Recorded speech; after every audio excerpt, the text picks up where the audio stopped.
Welcome to the Glenn Beck program. America, tonight I ask you to watch this program with an open mind. I ask you to put your partisan differences aside and really listen, and then do your own homework. Don't take my word for it. Research yourself. This is far too important. The topic tonight and tomorrow night, George Soros. There are things that are happening in this country that don't make sense. Van Jones said something that bothered me over the summer. I mean, he said a lot of things over the years that have bothered me, but one comment in particular over the summer stuck with me, and it was this. You handle the top down, but it's also bottom up and inside out. Top down, bottom up, and inside out. So now your challenge as you leave here, our challenge, is to take care of that bottom up part and that inside out part, the heart part. That's bothered me because I know who this guy is. He's a communist revolutionary, a guy who pined for the days of Stalin. The Iron Curtain went down. Something's wrong there.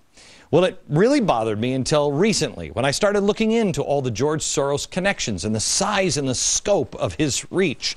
And let me tell you something. I said to you, read up on George Soros. There's plenty of ways to read about him. These are all books about George Soros, many of them written by him. So there's no shortage of information, and read them. Read them. The comment doesn't bother me anymore. I understand what it means. And that's why that comment now frightens me. And I will put it into perspective tonight and tomorrow. Pull back the curtain and reveal what that actually means. And it will terrify you. There's a couple of other things that you'll understand. First of all, in 2003, Soros and a partner funded the new $5 million liberal group, MoveOn.org. Well, MoveOn.org, what exactly is that? Well, you remember it. This is the group that originally called General Petraeus General Betrayus. It was despicable. Well, who had they tapped for the executive director of MoveOn.org? This guy, Zach Exley. I've never heard of him before. Do you know who he is? Well, he previously had trained activists for the anarchist group, the Ruckus Society. These are the riots in Seattle, helped orchestrated by this guy. More on that in just a minute. Oh, by the way, he's also a blogger for the Huffington Post, which is interesting because the Huffington Post gets money from George Soros. Oh, and he's also a fellow with the George Soros Open Society Institute. Violent radicals. Oh, and by the way, it's just not that phrase that came. George Soros has been following him as he originally funded the Ella Baker Society, or the Center for Human Rights. And then, of course, he was on the Apollo Alliance. And then when he got fired from the White House, he went to Center for American Progress, which is also funded by George Soros. Radicals. Radicals. Oh, the Open Society Institute, in case you don't know what this is, don't worry, you will in the next couple of days. The Open Society Institute is George Soros' most important group. It is really spectacular. It is his philanthropist arm. This is where he looks for Mother Teresa to give out his precious money. And boy, did he find Mother Teresa. Well, not exactly. He found, to head this organization, the founder of the violent activist group SDS, Students for a Democratic Society. You don't know what they did in the 60s?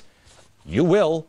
One string, $425 million every single year. The strings that are being pulled by the puppet master.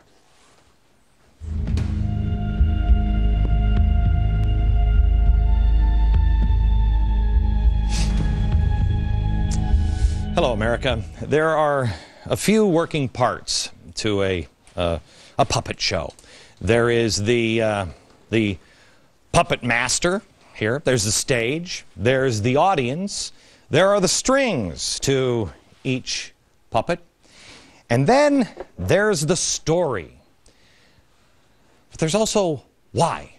Why is the story? Why is the show happening?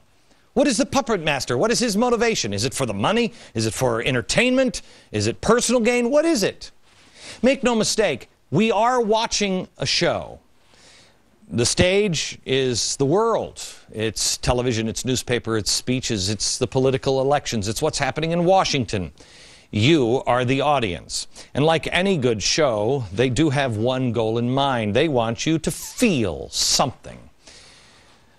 But most shows don't have a hidden meaning behind it. They just want you to laugh. They want you to be entertained. This one, not so much. At the end of the show, you have a choice to make. They want you to get up from your seats. Of course, they have in mind what they are planning on you choosing, and they are just using this stage to try to make the case and convince you of it. It's really propaganda. Here's the propaganda book. Here it is. This is actually from one of Wilson's nasty, nasty guys. This is the book that I've told you before on propaganda that Hitler used. Goebbels. I just want to show you in propaganda, this is D. Now this is what's taught in schools. D. Democracy is administered by the intelligent minority who know how to regiment and guide the masses. That's great. This is Edward Bernays. Let me give you the whole quote here. He says, the conscious and intelligent manipulation of organized habits and opinions of the masses is an important element in a democratic society. Those who manipulate this unseen mechanism of society constitute an invisible government, maybe almost a shadow government, remember that, which is the true ruling power of our country. Do we have a shadow government? Answer it now, remember how you answer it, and then answer it again after today's show and tomorrow's show. The question is, do we have a shadow government? And if we do, who are those intelligent minority that is guiding us through? And where are they guiding us to? If you skip past all of the puppets and the strings, if you stop looking at the puppets themselves, you have to see who's behind the puppets. Who is choosing the puppets and the players? Who's the puppet master? George Soros. Now, I am sure that this will be called a conspiracy theory, and quite honestly, a year ago, 2 years ago, I wouldn't have believed it myself. But it is right out in the open.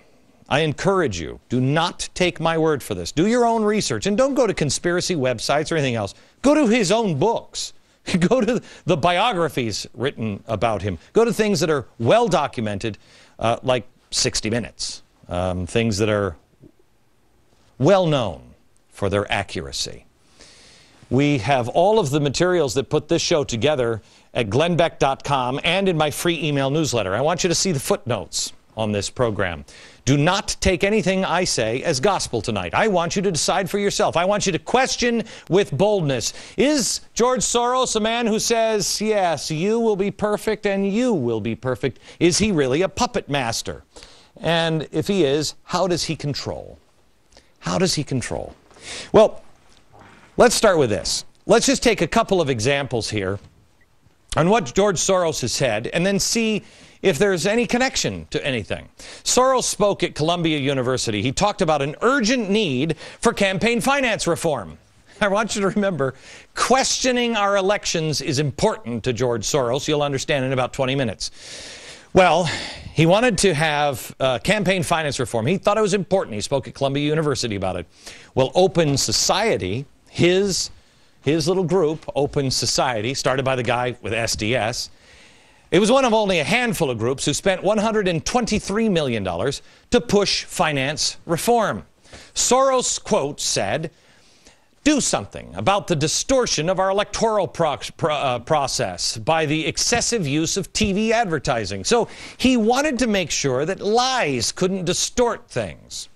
Well, it wasn't long after that speech at Columbia University that, lo and behold, Senator Russ Feingold, a progressive, and a few months later, with John McCain, a Republican progressive, came with a proposal in hand for what would eventually become the McCain-Feingold Act.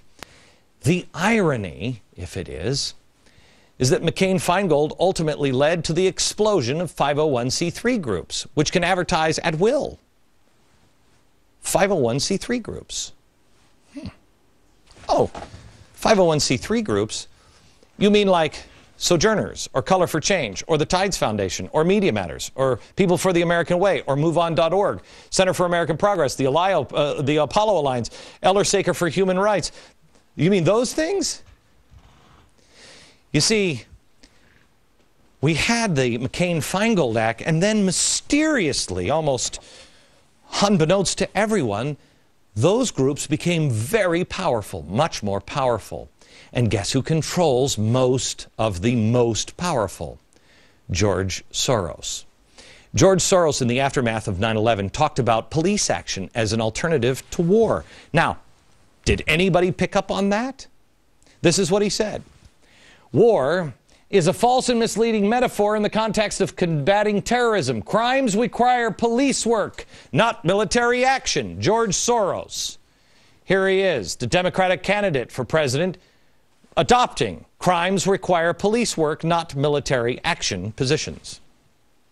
What we've learned is that the war on terror is much more of an intelligence operation and a law enforcement operation. The war on terror is far less of a military operation and far more of an intelligence-gathering law enforcement operation.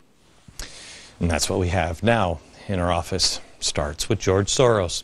Days after President Obama was elected, George Soros again set the agenda. He said, quote, "I think we need a large stimulus package which will provide funds for state and local government to maintain their budgets because they are not allowed by the Constitution to run a deficit. For such a program to be successful, the federal government would need to provide hundreds of billions of dollars. In addition, another infrastructure